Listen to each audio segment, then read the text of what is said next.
స్థానిక సంఘ సేవకులు అలాగే మరొక సేవకులు సత్యబాబుకి చేరువచ్చిన మీ అందరికీ క్రీస్తు నామములో శుభములు మీకు తెలియజేస్తున్నాను. మరి ఈరోజు రాత్రి దేవుని మాటలు వినే అదృష్టాన్ని దేవుడు మనకు కలిగించాడు. మనిషి ఎందుకు పుట్టాడో, ఎందుకు బ్రతుకుతున్నాడో, ఎందుకు చనిపోతున్నాడో అన్న సంగతి తెలియకుండానే మనుషులు జీవిస్తున్నారు. అలా జీవిస్తున్న మనుషుల కొరకు దేవుడు ప్రేమించి తన మాటలను వ్రాయించి తన సేవకుల ద్వారా సమాజానికి మాటలు తెలియజేస్తూ ఉన్నాడు. వాటిని వినటానికి వచ్చేవారు కొద్దిమంది మాత్రమే. ఆ కొద్ది మందిలో వినిన దాని ప్రకారము ఎంతమంది ప్రవర్తిస్తున్నారు అన్నది ఎవరికి వారే ఆలోచించుకోవలసిన విషయము.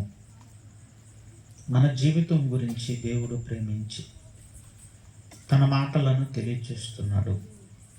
మనిషికి జీవితం ఒక్కసారి ఇవ్వబడుతుంది, మరలా జీవితం అన్నది రాదు. ఈ ఒక్కసారి ఇవ్వబడిన ఈ జీవితాన్ని దేవుని వాక్యముతో ముడిపెట్టుకొని ఆ వాక్య ప్రకారము జీవించి మనమందరము కూడా పరలోకానికి వెళ్ళాలి. దానికి గాను దేవుడు తన సేవకుణ్ణి లేపి ప్రతి నెల ఈ స్థలంలో ఈ కార్యాన్ని జరిగిస్తున్నారు. ప్రియులారా, మరి ఒక చక్కటి సందేశం మనం వినబోతున్నాం. విదేశీ యాత్రలో స్వదేశాన్ని మరిచిన జనులు అనగా పరాయి దేశానికి వచ్చి సొంత దేశాన్ని మర్చిపోయారు అని అర్థం. ఏది పరాయి దేశము, ఏది సొంత దేశము అని ఆలోచిస్తే మనమున్నది భారతదేశం. మనకు పరాయి దేశము, మిగిలిన దేశాలన్నీ పరాయి దేశాలే. మన ప్రక్కన ఉన్న పాకిస్తాన్ మనకు పరాయి దేశం. భూమి మీద సుమారు 230 దేశాలు ఉన్నాయి. అవన్నీ కూడా మనమున్న దేశానికి పరాయి దేశాలే. ఇవి భూమి మీద ఉన్న దేశాలు. నేను మాట్లాడుతున్నది భూమి మీద ఉన్న దేశాల గురించి కాదు. భక్తులు వారు వచ్చిన దేశం గురించి మాట్లాడుతూ, లేదా వారు ఉన్న దేశం గురించి మాట్లాడుతూ ఒక మాటని మాట్లాడారు. అదేంటో ఒకసారి మనం చూద్దాం. హెబ్రీయులకు రాసిన పత్రిక 11వ అధ్యాయము 14వ వచనం. హెబ్రీయులకు రాసిన పత్రిక 11వ అధ్యాయము 14వ వచనం. అందరూ తీయండి. హెబ్రీయులకు రాసిన పత్రిక 11వ అధ్యాయము 14వ వచనం. ఈలాగు చెప్పువారు తమ స్వదేశమును వెతుకుచున్నారని విషదపరుచుచున్నారు కారా? ఏమంటున్నారు ఇక్కడ? తమ స్వదేశమును వెతుకుచున్నారు. భక్తులు, మనకంటే ముందు పుట్టి దేవుని కోసం బ్రతికిన భక్తులు, వారెవరో కాదు అక్కడ మాట్లాడుతున్నది. అబ్రహాము, ఇస్సాకు, యాకోబులు విశ్వాసము గలవారై భూమి మీద ఉన్న కాలంలో స్వదేశాన్ని వెతుకుతున్నారట. బాగా వినాలి మీరు. భూమి మీద జీవిస్తూ స్వదేశాన్ని వెతుకుతున్నారట. భూమి మీద జీవిస్తున్న వారు స్వదేశాన్ని వెతకడం ఏంటి అంటే, వాళ్ళున్న ప్రాంతం వాళ్ళది కాదనే. అది కాదు ఇక్కడ అర్థం చేసుకోవాల్సింది. మనం అర్థం చేసుకోవాల్సింది. వాళ్ళు స్వదేశమును వెతుకుతున్నారు అంటే వారి స్వదేశము వారు ఉన్న లోకము కాదు. ఇక్కడ లోకాన్ని దేశముగా మాట్లాడుతున్నారు. అమ్మా మీరు వినాలమ్మా, ఎవరి వైపు చూడొద్దు దయచేసి. ఎవరిని పట్టించుకోవద్దు. మీ మనస్సు అంతా కూడా దేవుని వాక్యం వైపు నిలపండి. చాలా విలువ కలిగిన మాటలు ఇవి. కనుక ఎవరి వైపు చూడొద్దు, మీ మనస్సు దేవుని వాక్యం వైపు నిలబడి. లోకం గురించి ఆలోచిస్తున్నారు, లోకాన్ని దేశము అని ప్రస్తావిస్తున్నారు అర్థం కావటానికి. వారు భూలోకంలో జీవిస్తూ స్వదేశాన్ని ఆలోచిస్తున్నారట, స్వదేశం గురించి ఆలోచిస్తున్నారట. అంటే వారున్న భూలోకము వారిది కాదు అని అర్థం చేసుకొని స్వదేశం గురించి ఆలోచిస్తున్నారు. వారున్న లోకము భూలోకము. మనమున్న లోకం ఏ లోకము? భూలోకము. మనమున్న లోకము భూలోకము.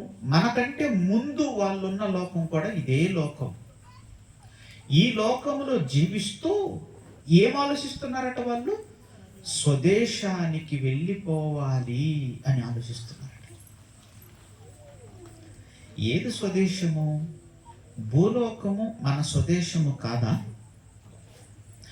ఈ లోకము మన లోకము కాదా? ఈ లోకము మన లోకము కాదా? అవునని చాలా మంది అనుకుంటున్నారు. అందుకే ఇక్కడే స్థిరపడాలని ఆలోచిస్తున్నారు, ఇక్కడే ఉండిపోవాలని ఆలోచిస్తున్నారు. దానికోసం ఎంత ప్రయాస, దానికోసం ఎంతో ధనాన్ని సంపాదిస్తున్నారు. స్థిరంగా పెద్ద పెద్ద బిల్డింగ్లు కట్టుకొని ఇక్కడే ఉండిపోవాలనే ఆలోచనతో బ్రతుకుతున్నారు చాలా మంది మనుషులు. మనమున్న లోకము మన లోకమా కాదు అని భక్తులు చెప్తున్నారు. ఇంకొక భక్తుడు కూడా ఏమని వ్రాస్తున్నాడో ఒక్కసారి పేతురు గారు రాసిన మొదటి పత్రిక 2వ అధ్యాయము 11వ వచనం. పేతురు గారు రాసిన మొదటి పత్రిక. ఆయన కూడా భక్తుడే. యేసుక్రీస్తు వారి శిష్యులలో ఒక అతను ప్రథముడు పేతురు గారు. యేసుక్రీస్తు వారి శిష్యులలో ప్రథముడు పేతురు గారు. ఆయన ఏమంటున్నాడు? 2వ అధ్యాయం 11వ వచనంలో, ప్రియులారా మీరు పరదేశులను యాత్రికులై ఉన్నారు. మీరు పరాయి దేశస్థులు. అంటే దేశము అనగానే ఇదిగో భూమి మీద ఉన్న దేశాల గురించి కాదు. ఇక్కడ దేశము అన్న చోట లోకము అని చదవండి, ఇంకా బాగా క్లారిటీగా మీకు అర్థమవుతుంది. మీరు పరాయి లోకస్తులు, మరొక లోకము నుండి ఈ లోకానికి వచ్చిన వారు, యాత్రికులు. ప్రయాణికులు ఏమంటారు? యాత్రికులు. రైల్వే స్టేషన్లో అనౌన్స్మెంట్ మనకు వినపడుతూ ఉంటుంది, యాత్రికన్ కృపయా. హిందీలో మాట్లాడుతుంది కదా. యాత్రికులు మరొక లోకము నుండి ఈ లోకానికి వచ్చిన వారు. మరొక లోకము నుండి ఈ లోకానికి వచ్చిన వారు.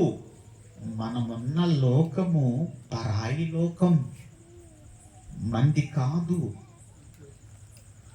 మంది కాదు ఇది. అందుకే పుట్టుకతో ఈ లోకానికి వచ్చాము, చావుతో ఈ లోకాన్ని విడిచిపెడతాం. పుట్టుకతో ఈ లోకానికి వచ్చాం, చావుతో ఈ లోకాన్ని విడిచిపెడతాం. ఈ లోకాన్ని విడిచిపెడుతున్నాము అంటే ఈ లోకం మంది కాదా? కాదు అని స్పష్టంగా అర్థమవుతుంది. ఈ లోకం మనది కాదు అని స్పష్టంగా అర్థమవుతుంది. ఈ లోకం మనదైతే మరణం వచ్చినా మనం వెళ్ళిపోకూడదు. మరణం వచ్చినా మనం వెళ్ళిపోకూడదు. మరణం వస్తే మనం వెళ్ళిపోతున్నాము అంటే కట్టుకున్న భార్యను, కట్టుకున్న ఇంటిని, కన్నవారిని, బంధువులను, స్నేహితులను, ఆత్మీయులను మొత్తాన్ని విడిచిపెట్టి వెళ్ళిపోతున్నాము అంటే ఈ లోకము మంది కాదు అని స్పష్టముగా అర్థమవుతుంది. మరి ఏ లోకం మంది? ఏ లోకము నుండి ఈ లోకానికి వచ్చాము? ఎందుకోసం ఆ లోకము నుండి ఈ లోకానికి ప్రయాణం చేసుకుంటూ వచ్చాం? ఏ పని మీద వచ్చాం మనమందరం? చూసారా, ఒక్కొక్కటి ఆలోచిస్తూ ఉంటే అన్నీ కూడా విడిపోతున్నాయి. అసలు ఏ లోకం మనది? ఆ లోకము నుండి ఈ లోకానికి ఎందుకు వచ్చామో మరలా ఏ లోకానికి వెళ్ళిపోవాలి? ఆలోచిద్దాం. భూమి మీదకి వచ్చిన మనం అందరము కూడా ఏ లోకము నుండి ఈ లోకానికి వచ్చామో చెప్పటం ప్రారంభిస్తున్నాను, జాగ్రత్తగా వినండి. మనము పుట్టింది తల్లి గర్భము నుండి పుట్టాం. అంతేనా? తల్లి గర్భము నుండి మనం వచ్చాం. తల్లి గర్భంలోనికి ఎక్కడికి వచ్చాం? తల్లి గర్భంలోనికి ఎక్కడి నుండి వచ్చాం?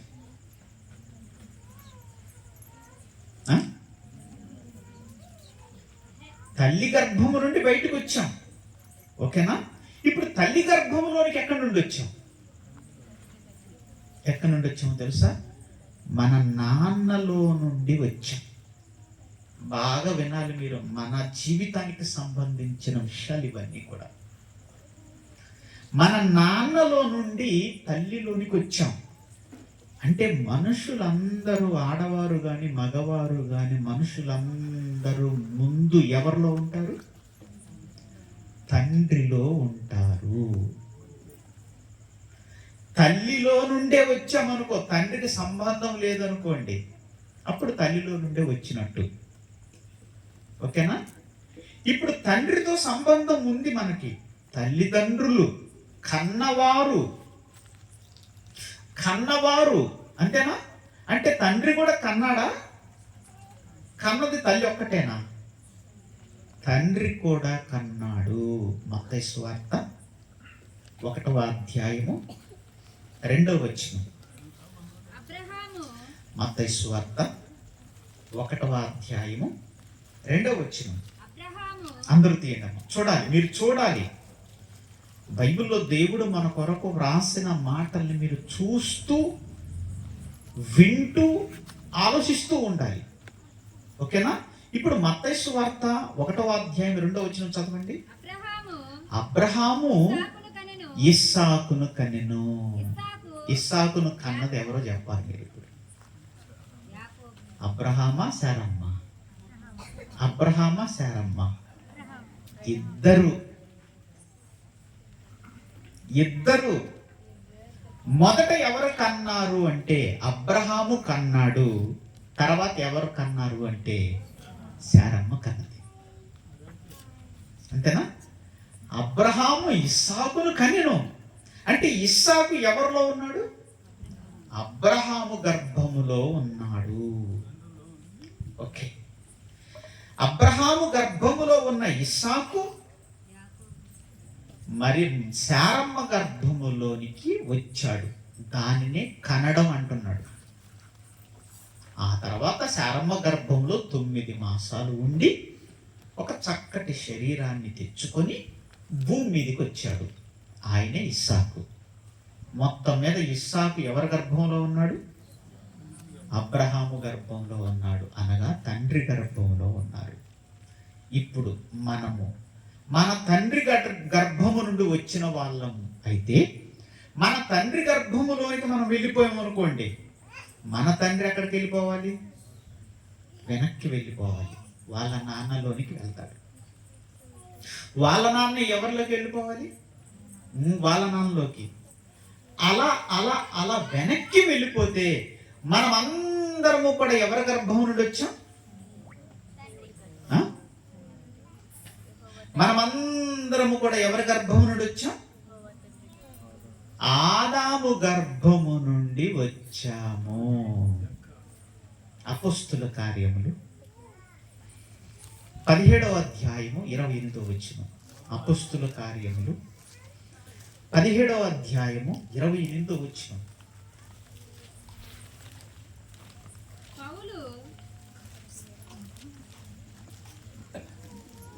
మనం ఆయన యందు బ్రతుకుతున్నాము. యావత్ భూమి మీద కాపురం ఉండటకు 26 అవునండి. 20 అమ్మా 26. అపొస్తలుల కార్యములు 17వ అధ్యాయము 26వ వచనం. మరియు యావత్ భూమి మీద కాపురం ఉన్న వారందరూ ఆయన ఒకని నుండి ప్రతి జాతి మనుష్యులను సృష్టించి ఏం చేశాడట దేవుడు? ఏం చేశాడట? భూమి మీద ఉన్న మనుషులందరినీ కూడా ఒక్కని నుండి తీసుకొని వచ్చాడట దేవుడు. ఒక్కని నుండి తీసుకొని వచ్చాడు. ఎవరా ఒక్కడు అంటే ఆదాము. మొట్టమొదటి మానవుడు ఎవరు? ఆదాము. తర్వాత మనిషి హవ్వ. వాళ్ళిద్దరికి వివాహం చేసిన తర్వాత వారిద్దరిని దేవుడు ఆశీర్వదించాడు. ఆశీర్వాద ఫలమే మనమందరం. అంటే దేవుని ఆశీర్వాదం ఎంత గొప్పదో ఒక్కసారి ఆలోచించండి. దేవుని ఆశీర్వాద ఫలం ఎంత గొప్పదో చూడండి. ఆయన దీవెన వలనే మనం అందరము కూడా వారి గర్భము నుండి ఆయా కాలాలలో ఆయా తల్లిదండ్రుల ద్వారా ప్రయాణం చేసుకుంటూ ఇదిగో ఈ తరానికి వచ్చేసరికి మన తల్లిదండ్రుల గర్భం నుండి మనం పుట్టాము. ప్రయాణం చూసారా ఎలా వచ్చిందో? ఆదాము గర్భములో ఉన్న మనము తర్వాత గర్భాలు దాటుకుంటూ ఇదిగో ఈ కాలానికి వచ్చేసరికి మనం పుట్టాం. అంటే మనందరము కూడా ఆదాము నుండి వచ్చిన వాళ్ళమైతే ఎందుకు ఆలోచిస్తున్నాం ఇదంతా? మనం ఏ లోకము నుండి ఈ లోకానికి ప్రయాణం చేసుకుంటూ వచ్చామో ఆ మాట మీద ఆలోచిస్తున్నాం ఇదంతా కూడా. ఓకేనా? ఇప్పుడు ఆదాము గర్భము నుండి మనం అందరం వచ్చిన వాళ్ళమైతే ఆదాము ఎవరి నుండి వచ్చాడు? ఆదాము ఎవరి నుండి వచ్చాడు? మనమందరం ఆదాము నుండి వచ్చిన వాళ్ళమే. ఓకే, ఇప్పుడు ఆదాము ఎవరి నుండి వచ్చాడు? ఆయనకి ఒక గర్భం ఉందిగా. మన అందరికీ ఆదాము గర్భమైనప్పుడు ఆదాముకు కూడా ఒక గర్భం ఉందిగా. ఆదాము రావటానికి ఒక గర్భం ఉందిగా. ఆ గర్భం ఏదో ఒక్కసారి ఆదికాండము 2వ అధ్యాయము 7వ వచనం చదవండి. ఆదికాండము ఆదాము వచ్చిన గర్భం, ఆదాము ఎవరి నుండి వచ్చాడో అక్కడ వ్రాయబడిన మాట. ఆదికాండము 2వ అధ్యాయము 7వ వచనం. దేవుడైన యెహోవా నేల మంటితో నరుని నిర్మించి. ఏమండి? దేవుడైన యెహోవా నరుడు ఉండబోయే ఒక ఆకారం కోసం మట్టిని తీసుకున్నాడు. మట్టితో ఆకారాన్ని, బొమ్మని తయారు చేస్తున్నాడు. అప్పుడు ఆదాము ఎక్కడున్నాడు? పక్కనే ఉన్నాడా? ఎక్కడున్నాడు? ఇంకా రాలా ఆయన. ఆదాము లేడు అక్కడ. ఆదాము ఉండబోయే ఒక ఆకారం కోసం దేవుడు మట్టిని తీసుకొని ఆ మట్టితో బొమ్మను చేస్తున్నాడు. ఇప్పుడు బొమ్మ అంతా తయారైపోయింది, ఆకారం మొత్తం తయారైపోయింది. తయారైన తర్వాత దేవుడు ఆదామునందులోనికి ఎలా పంపిస్తున్నాడో చదవండి. నేల మంటితో నరుని నిర్మించి వాని నాసికారంధ్రములలో జీవవాయువుని ఊదగా నరుడు జీవాత్మ మనిషి అయిన మట్టి మనిషి అయ్యాడు. అప్పుడు కదా ఆదాము వచ్చింది. ఇంతకు ఆదాము మట్టి బొమ్మలోనికి ఎక్కడి నుండి వచ్చాడు అంటే ఎవరైతే జీవవాయువుని ఊదారో ఆయనలో నుండే వచ్చాడు ఆదాము. అర్థమవుతున్నాయి కదా నా మాటలు? ఎవరైతే ఊదాడో ఆ ఊదిన ఆయనలో నుండే జీవాత్మ మట్టి బొమ్మలోనికి వెళ్ళింది. ఆ మట్టి బొమ్మే ఆదాము. ఆయనే మొదటి మానవుడు. ఇప్పుడు ఆ మట్టి బొమ్మలోనికి వెళ్ళింది ఏమనుకుంటున్నారు? జీవాత్మ. ఎవరిదది? ఊదినాయింది. ఊదినాయన ఎవరు? మట్టి బొమ్మను చేసిన ఆయనే యెహోవా. దేవుడు అంటే దేవునిలో నుండి విడి వచ్చిన భాగమే జీవాత్మ. దేవునిలో నుండి విడి వచ్చిన భాగమే జీవాత్మ. ఈ జీవాత్మ మట్టి బొమ్మలోనికి ఎప్పుడైతే వెళ్ళిపోయిందో మహిమ జరిగింది అక్కడ. ఏంటా మహిమ అంటే మట్టి మారిపోయి శరీరముగా మారిపోయింది. అదే ఆదాము ధరించుకున్న శరీరం. ఇప్పుడు మనదే లోకము. మనమందరం ఆదాము గర్భములోనికి వెనక్కి వెళితే, ఆదాము దేవుని గర్భములోనికి వెళితే మనందరి నివాసము ఆ దేవుని గర్భమే. కీర్తనల గ్రంథం 90వ అధ్యాయము, కీర్తనల గ్రంథము 90వ అధ్యాయము, కీర్తనల గ్రంథము 90వ అధ్యాయము మొదటి వచనం. కీర్తనల గ్రంథం 90వ అధ్యాయం మొదటి వచనం. ప్రభువా, ఎవరు మాట్లాడుతున్నారు ఇక్కడ? మోషే ప్రార్థన చేస్తున్నాడు. కీర్తన గ్రంథాలలో, కీర్తనలలో మోషే గారి కీర్తనలు కూడా ఉన్నాయి. కేవలం దావీదు కీర్తనలు మాత్రమే కాదు, సొలొమోను కీర్తనలు ఉన్నాయి, ఇంకా ఆసాపు కీర్తనలు ఉన్నాయి, కోరహు కుమారుల కీర్తనలు ఉన్నాయి. కాకపోతే దావీదు గారి కీర్తనలు ఎక్కువగా ఉంటాయి. అన్ని కీర్తనలు దావీదు గారు రాయలేదు, మోషే గారి కీర్తనలు కూడా ఉన్నాయి. 90వ కీర్తనలో మోషే గారి ప్రార్థనలో ఏమని చెప్తున్నాడో ఒకసారి చదవండి. మొదటి వచనం. ప్రభువా, తరతరముల నుండి ఎంతమంది అయితే పుట్టుకొస్తున్నారో, తరతరాల నుండి మాకు నివాస స్థలము నీవే.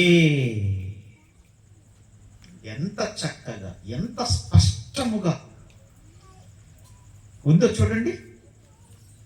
మనమందరము కూడా ఆదాము గర్భము నుండి వచ్చిన వాళ్ళమైతే, మనమందరం ఆదాము గర్భములోనికి వెనక్కి వెళితే ఆదాము దేవుని గర్భము నుండి వచ్చిన వాడైతే మనందరి నివాసము ఏదో చెప్పండి ఇప్పుడు. మనందరి నివాసం ఏది? దేవుని గర్భము.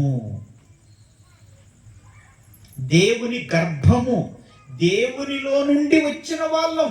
తరతరముల నుండి మాకు నివాస స్థలము నీవే. అంటే మనమందరం దేవుని గర్భము నుండి వచ్చిన వాళ్ళమైతే దేవుడు ఏ లోకములో అయితే ఉంటాడో ఆ లోకమే మన లోకము. ఓకేనా? అంతేనా? మనమందరం దేవుని నుండి వచ్చిన వాళ్ళమైతే దేవుడు ఏ లోకములో ఉంటాడో ఆ లోకపు నివాసులం. ఆ లోకం మన లోకం. ఆ లోకం మన లోకం. ఇందుకు దేవుడున్న లోకం పేరేంటి? పరలోకము. పరలోకము. అందుకే మనం ప్రార్థన చేస్తూ ఏమని ప్రారంభిస్తాం? పరలోకమందున్న మా తండ్రి. అంటే మన దేవుడు ఎక్కడున్నాడు? పరలోకములో ఉన్నాడు. ఆయన గర్భము నుండి మనం అందరం వచ్చిన వాళ్ళమైతే ఆయన ఉన్న లోకమే మన లోకము. మరి అలాంటప్పుడు భూలోకము మంది కాదా? మంది కాదు. మనకి ఏ దేశము? పరదేశి. పరదేశి, పరాయి దేశం, పరాయి లోకం. ఇది పరాయి లోకం. ఈ లోకస్తులము కాదు.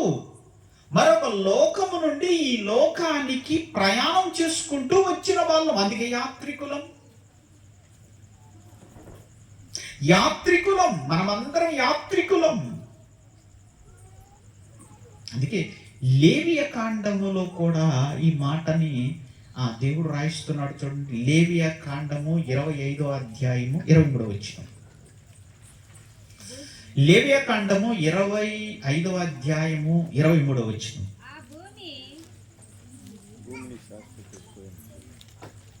లేవియ కాండం 25వ అధ్యాయం 23వ వచనం. భూమి నాది, మీరు నా యొద్ద కాపురమున్న పరదేశులు. భూమి ఎవరిదండి? భూమి ఎవరిది? చెప్పలేకపోతున్నారు. భూమి ఎవరిది? ఏదో మాట్లాడుతున్నారు.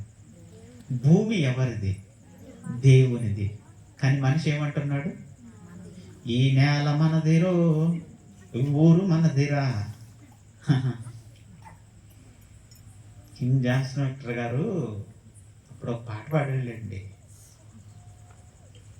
ఊరు మనది, వాడ మనది, ఆవు మనది, ఆవు పేడ మనది అనట. నిజమే. మరి గేదె పేడ వేసిందనుకో, అది నాది అనిపించుకోవడానికి దాంట్లో ఒక రాయి వేస్తారు. దాన్ని ఎవరూ తాకరు. అది రిజిస్ట్రేషన్ అన్నమాట. అది నిజమా? రాయి వేసారంటే ఆ రాయి వేసిన వాళ్ళే దాన్ని తీయాల. ఎవరు తీయడానికే లేదు. ఒకవేళ వాళ్ళు తీయకపోతే అది అక్కడే ఉండిపోద్ది. ఎంత నీతిగా ఉంటారండి పేడ దగ్గర. బా, ఎంత నీతి అండి బాబు. రాయి వేశారంటే కూడా తాకరు దాన్ని. ఏది? ఊరు నీదా? వాడ నీదా? నేల నీదా? గేదెలు కొడుకు నీయేనా? అన్నీ మనయే. నాది నాది నాది నాది అనుకొని అలాడిపోతున్నారు మనుషులు. నేను అడుగుతున్నాను, నీదైతే నువ్వు వెళ్ళేటప్పుడు నువ్వు తీసుకొని వెళ్ళు. నీ చేతనైతే నీదంటున్నావు కదా, దానికోసం ఎన్నో మోసాలు చేస్తున్నావు, దానికోసం ఎన్నో అబద్ధాలు ఆడుతున్నావు, దానికోసం ఎంతో మందిని ఇబ్బంది పెట్టావు. నాది నాది అని మోసం చేసి దగా చేసి నువ్వు సంపాదించి పెట్టుకున్నావు కదా. నీదైతే వెళ్ళేటప్పుడు మొత్తం తీసుకెళ్ళు. నీ చేతనైతే తీసుకెళ్తారా? ఒంటి మీద బట్టలు లేకుండా నువ్వు వెళ్ళిపోతావు అంతే. ఒంటి మీద బట్టలు లేకుండా, సరైన బట్టలు లేకుండా వెళ్ళిపోతావు. మొత్తాన్ని విడిచిపెట్టి వెళ్ళిపోవలసిందే. అంతా విడిచిపెట్టి వెళ్ళిపోవలసిందే. ఇంకో మాట చెప్తాను, జాగ్రత్తగా అండి. మనమన్న భూమి ఎలాంటిదో తెలుసా? దేన్ని తీసుకొని పోనివ్వదు. నిన్ను దేన్ని తీసుకొని పోనివ్వదు. భూమి దేన్ని తీసుకొని పోనివ్వదు. అంతా కూడా నువ్వు వాడుకొని విడిచిపెట్టి వెళ్ళిపోవలసిందే తప్ప, అంతేనా? వాడుకొని విడిచిపెట్టి వెళ్ళిపోవలసిందే తప్ప ఇందులో నుంచి పుసిక పుల్ల కూడా తీసుకొని పోలేరు. పుసిక పుల్ల కూడా తీసుకొని పోలేడు. ఎంత సంపాదించినా సరే అంతా కూడా విడిచిపెట్టి ఒట్టి చేతులతో వెళ్ళిపోవలసిందే. అంటే మనం ఉన్న భూమి ఎలాంటిదంటే దాన్ని వాడుకోవాలి తప్ప అది నాది అని నువ్వు అంటానికి లేదు. దానిలో నుంచి పుసిక పుల్ల కూడా తీసుకొని పోలేవు. యూజ్ అండ్ త్రో, వాడుకొని విడిచిపెట్టేదే అంతే తప్ప ఇందులో నుంచి ఏమీ తీసుకొని పోలేవు. అంటే ఈ లోకము నీది కాదు, ఊరు నీది కాదు, వాడ నీది కాదు, గేదె నీది కాదు, అది వేసే పేడ నీది కాదు. అంతా కూడా ఇక్కడే విడిచిపెట్టి వెళ్ళిపోవాలి, వాడుకోవాలి తప్ప. భూమి మీద మనం కొన్ని యాత్రలకు పోయిస్తుంటామా? యాత్రలకు పోయిస్తుంటారా మీరు? మీరు కూడా వెళ్ళొచ్చు ఉంటారు. యాత్రలకు వెళ్ళిన చోట మనం ఉండటానికి ఒక లాడ్జి తీసుకుంటామా? తీసుకుంటాం. లాడ్జీలో విలువైన వస్తువులు ఉంటాయి. మంచాలు కానీ, పరుపులు కానీ, బెడ్షీట్లు కానీ, అక్కడ ఉన్న టీపాయ్, చిన్న టేబుల్స్ కానీ, చైర్స్ కానీ, అవన్నీ కొన్ని విలువ కలిగినవి. అంటే వాటిని వచ్చేటప్పుడు తెచ్చేసుకుంటావా లేకపోతే విడిచిపెట్టి వస్తావా? తెచ్చుకుంటావేంటి? రెంట్కి తీసుకున్నానని చెప్పేసి తెచ్చేసుకుంటావేంటి? మొత్తం మంచం మొత్తం ఆ రూమ్ లో ఉన్న లేదా ఆ లాడ్జిలో ఉన్న సామానంతా తెచ్చేసుకుంటావేంటి? వాడుకొని విడిచిపెట్టి రావాలి. భూమి మీద యాత్ర చేస్తున్నప్పుడు సంగతి చెప్తున్నాను.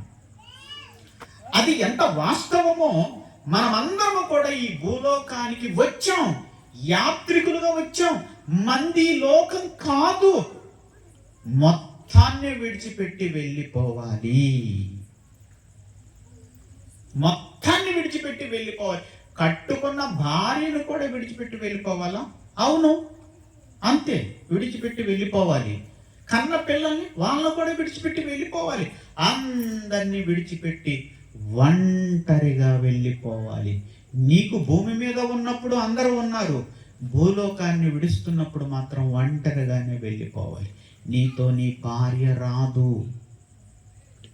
అడిగి చూడు, ఒక్కసారి అడిగి చూడు, నేను చచ్చిపోతున్నాను, మరి నాతో కూడా వస్తావా ఏవే అని అడుగు. వస్తుందా? భార్యాభర్తల బంధం విడదీయరాని బంధం. ఒకరినొకరు ఏమండి, ఒకరినొకరు చూడకుండా ఉండలేకపోతున్నారు, విడిచి ఉండలేకపోతున్నారని పెద్ద పెద్ద డైలాగులు చెప్తారు కదా. ఇదిగో మీ ఆయన రేపో ఎల్లుండో చనిపోతున్నారు. ఆ చనిపోయే ముందు నిన్ను అడుగుతాడు, ఏమే వెళ్ళిపోదామా జ్యోతి, వెళ్ళిపోదామా, ఎల్లుండి నేను వెళ్ళిపోతాను, నాతో కూడా వస్తావా అని అడుగు. వస్తుందా భార్య? నీకో దండం. కావాలంటే హాస్పిటల్కి తీసుకెళ్తా, కావాలంటే నువ్వు ఎవరినైనా చూడాలనుకుంటే వాళ్ళ దగ్గర తీసుకెళ్తా, అప్పుడు వస్తాను. కానీ నీతో చావు పోతున్నప్పుడు నీతో నేను రాను. ఏ భార్య వస్తుంది చెప్పండి? పోనీ భార్య ముందు వెళ్ళిపోతుంటే భర్తను అడిగితే భర్త ఏమన్నా వెళ్తాడా? ఒంటరిగానే వెళ్ళిపోవాలి. ఈ లోకానికి మనము వచ్చిన వాళ్ళము, మరలా ఈ లోకము నుండి వెళ్ళిపోవాలి. అసలు వచ్చిన లోకం గుర్తుందంటారా? భక్తులు దేవుని మాటలు విని అర్థం చేసుకొని వాళ్ళు ఆ కొద్ది మాటల్లోనే, ఒక అబ్రహాము కానీ, ఒక ఇస్సాకు కానీ, ఒక యాకోబు కానీ, ధర్మశాస్త్రం అన్నది లేని కాలములోనే కొద్ది మాటలే వాళ్ళు విన్నారు, దేవుని మాటలు. ఆ మాటల్లోనే వాళ్ళు ఎంత అర్థం చేసుకొని వాళ్ళు స్వదేశం కొరకు ఎదురు చూస్తున్నారో ఒక్కసారి హెబ్రీయులకు రాసిన పత్రిక 11వ అధ్యాయం 13వ వచనం. హెబ్రీయులకు రాసిన పత్రిక 11వ అధ్యాయము.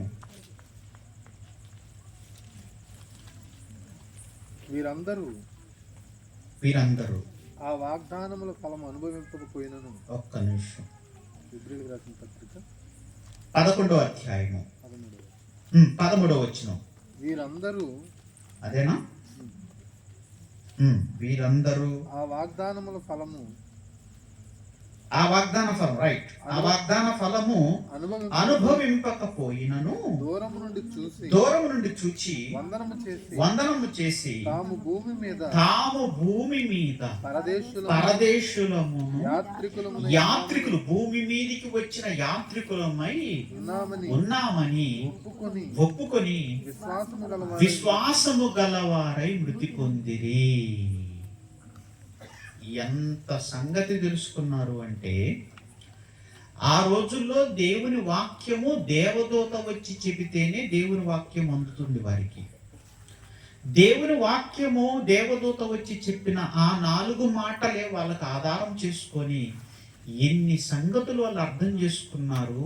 వాళ్ళున్న లోకం వారిది కాదని అర్థం చేసుకొని, వారు వచ్చిన లోకం పరలోకమని, అక్కడ దేవుడు ఉన్నాడని, ఆ దేవుని దగ్గరికి వెళ్ళిపోవటానికి ఎంత ఆలోచన కలిగి ఉన్నారో చూడండి వారు.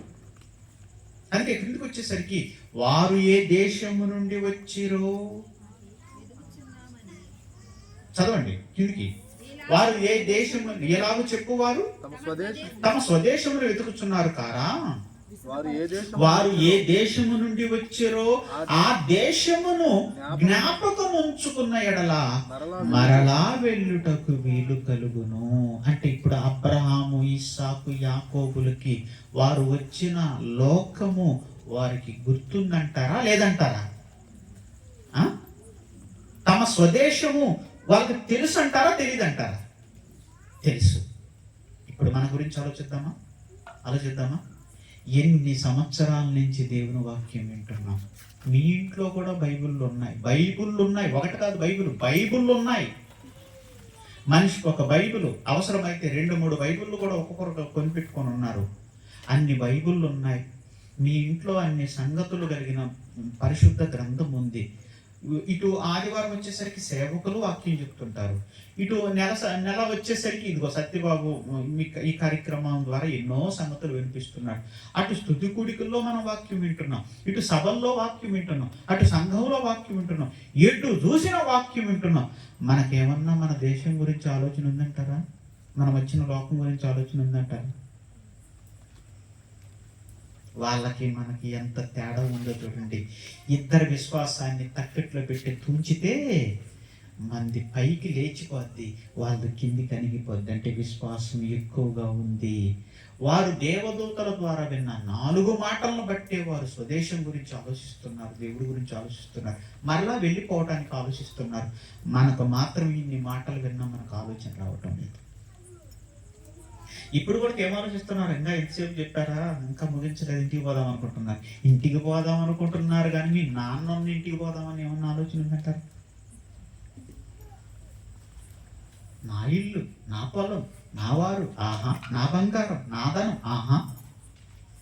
ఈ ఆలోచనలతో వచ్చిన లోకాన్ని మర్చిపోయి ఈ లోకంలో తిరుగుతున్నావే. మరలా వచ్చిన లోకానికి వెళ్ళిపోవాలి, వచ్చిన లోకానికి వెళ్ళిపోవాలి. 2000 సంవత్సరాల క్రితం యేసుక్రీస్తు వారు పరలోకం నుండి భూలోకానికి వచ్చాడుగా. వచ్చాడా? వచ్చాడు. వచ్చిన తర్వాత ఆయన ఏం ఆలోచిస్తున్నాడు? యోహాను సువార్త 13వ అధ్యాయం 3వ వచనం చదవండి. యోహాను సువార్త 13వ అధ్యాయం 3వ వచనం. అందరూ తీయండమ్మా. యోహాను సువార్త 13వ అధ్యాయం 3వ వచనం. తండ్రి తన చేతికి సమస్తము అప్పగించెనని తాను దేవుని యొద్ద నుండి బయలుదేరి వచ్చెననియు, మరలా దేవుని యొద్దకు వెళ్ళవలసి ఉన్నదని ఎరిగి. ఏమెరిగాడట యేసుక్రీస్తు వారు? మనకులాగా భూమి మీదకి వచ్చిన తర్వాత ఈ లోకాన్ని, రంగుల ప్రపంచాన్ని చూసి, ఈ బంధాలను చూసి ఇక్కడే ఉండిపోయి ఇక్కడే స్థిరంగా ఉండాలనుకుంటున్నాడా? వినాలమ్మా, అబ్బాయిలే ఏడ్చేది ఏం లేదడా. స్థిరంగా ఉండాలనుకుంటున్నాడా? ఈ రంగుల ప్రపంచాన్ని చూసి మనం ఈ లోకం నుండి పోవడానికి ఇష్టపడడం లేదు. ఏదన్నా జబ్బు వచ్చి నువ్వు ఎక్కువ రోజులు బతకవయ్యా అని డాక్టర్ చెప్పాడు అనుకో, డాక్టర్తో ఏం మారు పెట్టుకుంటాం? ఎంత ఖర్చు అయినా పర్వాలేదు సార్, నన్ను బ్రతికించండి అంటే ఇక్కడే ఉండాలనా? ఇక్కడే ఉండాలనా? ఎంత ఖర్చు అయినా పర్వాలేదు, నాకు పొలం ఉంది ఎకరా, అది ఇప్పుడు 50 లక్షల రేటు వచ్చింది, దాన్ని అమ్ముతాను, నన్ను బ్రతికించు. ఆహా, వెళ్ళిపోవాలని లేదా మీ ఊరికి? వెళ్ళిపోవాలని లేదా మీ ఊరికి? వెళ్ళిపోవాలని లేదా మీ తండ్రి దగ్గరికి? లేదు, మర్చిపోయావు. ఏ దేశం నుండి వచ్చావో ఆ దేశాన్ని మర్చిపోయావు. ఆయన పంపించిన ఆయన మర్చిపోయావు. ఏ పని మీద వచ్చావో పని మర్చిపోయావు. అంతా మర్చిపోయి మతి లేని వాడుగా ఇక్కడ తిరుగుతున్నావు.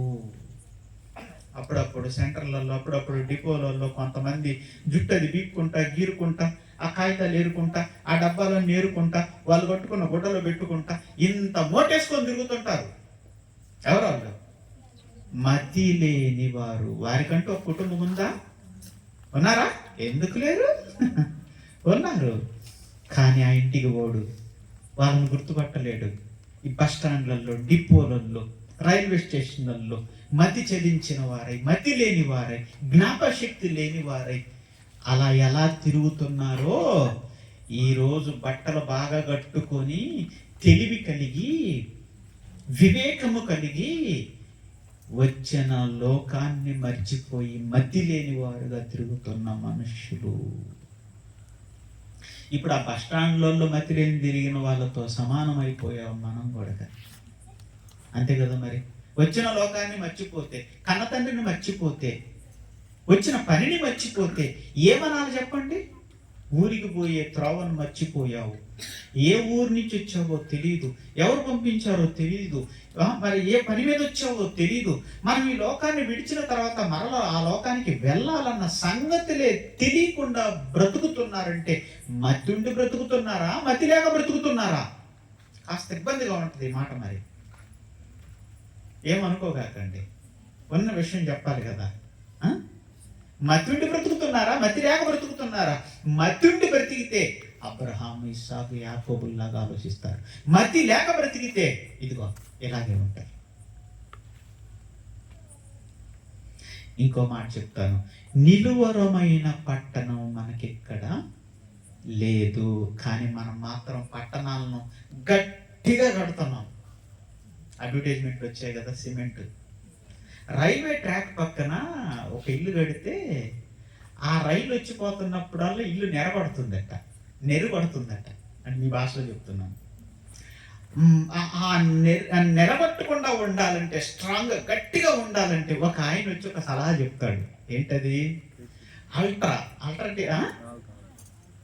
అల్ట్రా సిమెంట్తో కడితే గట్టిగా ఉంటుంది అని అడ్వర్టైజ్మెంట్ వచ్చి. గట్టిగా ఉంటుందా? ఇక్కడ గట్టిగా ఉండాలనుకుంటారు. అసలు నిలువరమైన పట్టణమే లేదని బైబిల్ చెప్తుంది. ఏ పట్టణం నిలవదు, అంతే. ఏ పట్టణం ఉండదు, అంతే. ఏ పట్టణం ఉండదు.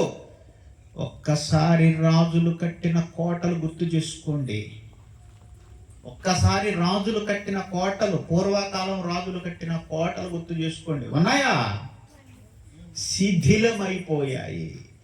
మనం ఎంత స్ట్రాంగ్గా కట్టినా అవన్నీ కూడా శిథిలమైపోతాయి. భూమి మరలా లాగేసుకుంటుంది. ఏది ఉండదు, ఏ పట్టణం ఉండదు, ఏ పట్టణం ఉండదు. అందుకే ఆ భక్తుడు చెప్తున్న మాట, నిలువరమైన పట్టణం మనకిక్కడ లేదు.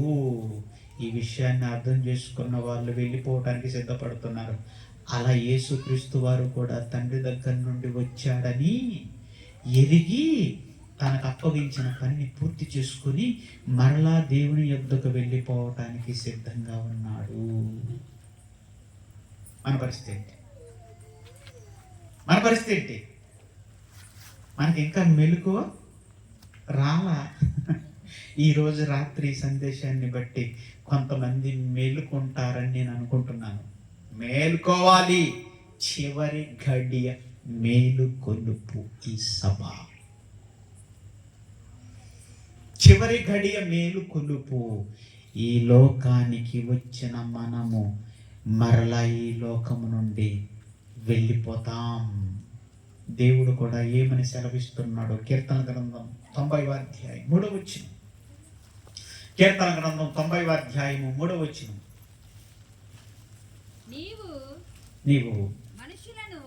నీవు మనుష్యులను మంటికి మార్చుచున్నావు, నరులారా తిరిగి రండి. ఏమంటే దేవుడు పంపిస్తూ మనల్ని లోకానికి పంపిస్తూ ఏమని చెప్పి పంపిస్తున్నాడు? నరులారా తిరిగి రండి, నరులారా తిరిగి రండి. దేవుడు పంపిస్తూనే మరలా రమ్మన్నాడు. ఈ మాట నీకు గుర్తుందా? దేవుడు నాకెప్పుడు చెప్పాడంటారా? అమాయకంగా మనం మన పిల్లల్ని దూర ప్రాంతం పనికి పంపిస్తున్నప్పుడు, అంతేనా? మన పిల్లల్ని దూర ప్రాంతం పంపిస్తున్నాం అనుకోండి, అప్పుడు తల్లిదండ్రులు ఏమని చెప్పి పంపిస్తారు? నాయన జాగ్రత్త, నాయన ఎక్కే కాడ దిగే కాడ, ఎక్కే దగ్గర దిగే దగ్గర జాగ్రత్త, టయానికి అన్నం తిను, జాగ్రత్తగా వెళ్ళిరా నాయన, జాగ్రత్తగా వెళ్ళిరా. ఏమంటే తల్లిదండ్రులు కళ్ళ నిండా నీళ్లు పెట్టుకొని పిల్లలను పంపిస్తారండి. అంటే అక్కడ పరిస్థితులు ఎలా ఉంటాయి, ఏం జరుగుద్దు, ఇబ్బంది పంపిస్తున్నారు. ఓకే, అలా పంపిస్తున్నప్పుడు జాగ్రత్తగా వెళ్ళిరా నాయన అంటారు. సరేనమ్మా, నువ్వు టయానికి అన్నం తినమ్మా, నిద్రపోమ్మా, నా వల్ల నీకేం దిగులొద్దులే అని చెప్పి పోయేటప్పుడు పోతున్నా అమ్మా అన్నాడు అనుకోండి, ఏమంటారు తల్లి? ఆ మాట అనకూడదు నాన్న. పోతున్నా అంటే ఇంక రాకుండా ఉంటావని ఆ మాటకు అర్థం. పోతున్నా అంటే ఇంక పోవడమే. ఏమనాలట? వెళ్ళొస్తాను అంటే కొడుకు తన తల్లిదండ్రులను విడిచిపెట్టి మరొక పరాయి ప్రాంతానికి వెళుతున్నప్పుడు ఆ పని చేసుకొని మరలా తల్లిదండ్రుల దగ్గరికి చేరుకోవాలి. ఇది ధర్మం, ఇది రూలు. వెళ్ళొస్తానమ్మా అని చెప్పాలి, మరలా అక్కడికి రావాలి. కనుక దేవుడు కూడా మనల్ని లోకానికి పంపిస్తే ఏమని చెప్పి పంపించాడు? తిరిగి రండి.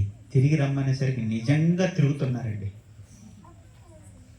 గాలికి తిరుగుతున్నారంటారు చూశారు, బండి మీదనే తిరుగుతుంటాడు. గాలికి తిరుగుతున్నాడంటే దాని అర్థం పని పాట లేకుండా, దేవుని పని పాట లేకుండా తిరిగి రండి అని ఎప్పుడో సెలవిచ్చిన మాట. మనమందరము కూడా ఆయన మాటకు లోబడి మరలా అక్కడికి వెళ్ళిపోవాలి. వెళ్ళిపోవటానికండి దేవుడు మన కొరకు అన్ని సిద్ధం చేశాడు. బాగా వినండి, మనం భూలోకానికి వచ్చిన తర్వాత ఇక్కడ ఇరుక్కుపోయాం. ఎందులో ఇరుక్కుపోయాం? పాపములు ఇరుక్కుపోయాం. జైల్లో ఇరుక్కుపోయినట్టు. మీ పిల్లల్ని దూర ప్రాంతం పంపిస్తే అక్కడ ఏదో చేయరాని నేరం చేసి జైల్లో ఉన్నారనుకోండి, ఇంకా వాడిని విడిపించడానికి ఎన్ని మార్గాలు వెతుకుతారో అన్ని మార్గాలు వెతుకుతారు తల్లిదండ్రులు. దేవుడు కూడా ఈ లోకానికి పంపించిన తర్వాత పాపములు ఇరుక్కుపోయాం. పాపం అనే జైల్లో ఉన్నాం మనం. అప్పుడు దేవుడు ఆలోచించి మనల్ని అందరినీ విడిపించడానికి యేసుక్రీస్తు వారిని లోకానికి పంపించటం మనం చూస్తుంటాం. ఆయన ద్వారా ఇదిగో ఈ పాపము నుండి బయటపడే కార్యాన్ని, ఒక పుణ్య కార్యాన్ని దేవుడు మన కోసం చేశాడు. యేసుక్రీస్తు వారి ద్వారా ప్రసాదించిన గొప్ప రక్షణే మనల్ని విడిపిస్తుంది. అదే బాప్తిస్మ కార్యక్రమం. రమ్మన్న దేవుడు ఏర్పాట్లన్నీ చేశాడు రావటానికి, మనం అందరం పరలోకానికి వెళ్ళటానికి ఏర్పాట్లన్నీ చేశాడు. బైబిల్ని ఇచ్చాడా? బైబిల్ను బోధించే సేవకులను ఏర్పాటు చేశాడా?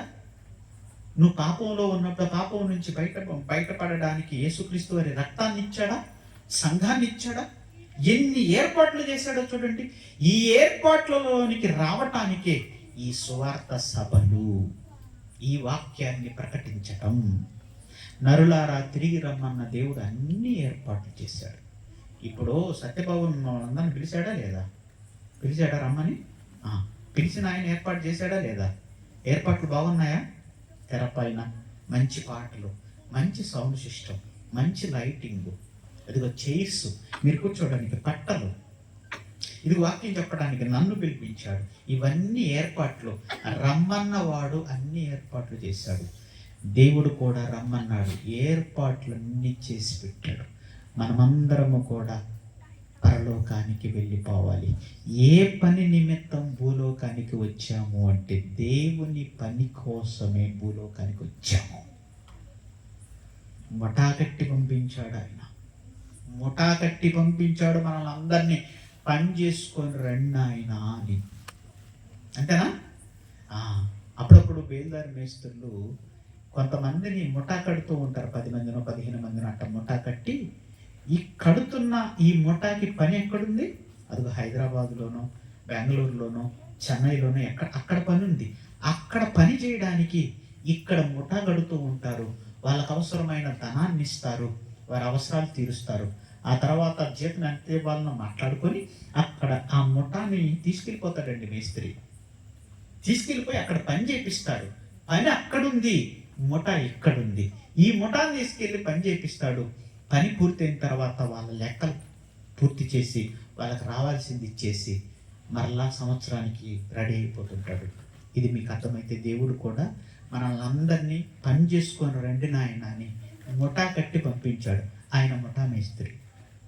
చిరంజీవి అనుకున్నాడు, ఆయన ముఠా మేస్త్రి. మనల్ని అందరినీ ముఠా కట్టి పంపించాడు. ఈ ముఠాకి భూలోకంలో పని ఉన్నది. ఏ పని అంటే దేవుని పని. దేవుని పని.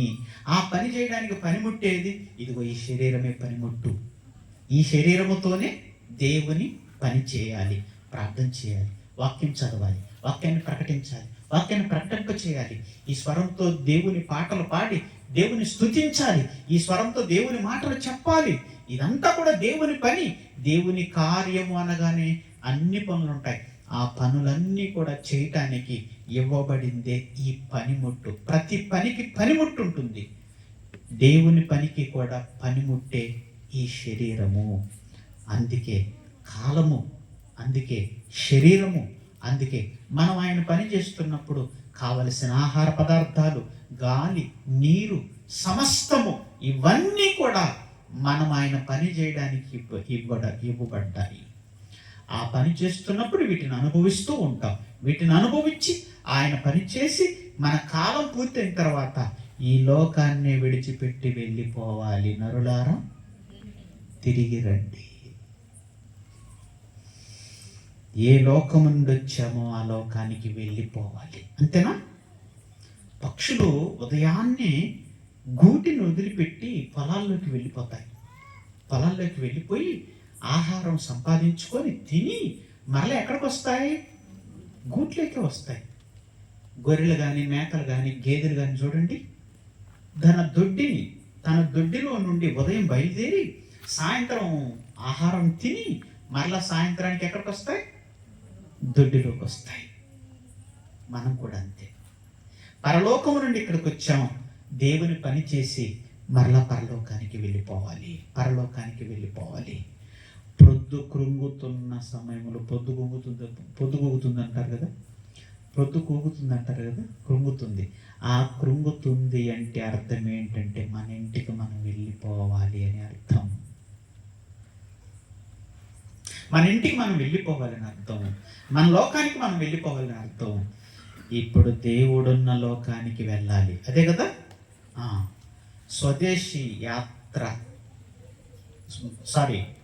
విదేశీ యాత్ర. స్వదేశాన్ని మర్చిపోయాం. ఏమంటే చివరిగా ఒక అతన్ని గుర్తు చేసి నేను ముగించేస్తాను. బాగా టైం అయినట్టుంది కదా. బాగా ఇంట్రెస్ట్గా ఉన్నారు కాబట్టి నేను పెంచాను. లేదంటే 50 నిమిషాలే నా ప్రసంగం. పూర్తిగా చెప్పి పంపించాలి మీకు. ఓకేనా? ఒకరోజే కదా, కొంచెం ఓపిక చేసుకొని ఉండండి. ఒక ఆయన గుర్తు చేస్తాను. ధనవంతుడు ఉన్నాడు. వాడు కూడా పరలోకం నుండి వచ్చిన వాడే. బైబిల్లో ఉన్న ధనవంతుడు వాడు కూడా పరలోకం నుండి వచ్చిన వాడే. పరలోకము నుండి వచ్చిన వాడు మరలా ఎక్కడికి వెళ్ళిపోవాలి? పరలోకానికి వెళ్ళాలి. పరలోకానికి వెళ్ళాడా? పరలోకానికి వెళ్ళకుండా వెళ్ళకూడని లోకానికి వెళ్ళిపోయాడు. అదే పాతాళ లోకం, నరకం. మేము కనిగిరి నుండి వచ్చాం. మరలా ఎక్కడికి వెళ్ళిపోవాలి? కనిగిరి వెళ్ళిపోవాలి. కనిగిరి పోకుండా ఇటు చేమకుర్తి అటు ఒంగోలు తిరుగుతున్నాను అనుకో, ఎన్ని రోజులు చూసిన అక్కడే ఉన్నాను అనుకో, ఎక్కటదే మతి చెల్లించింది అంటారు.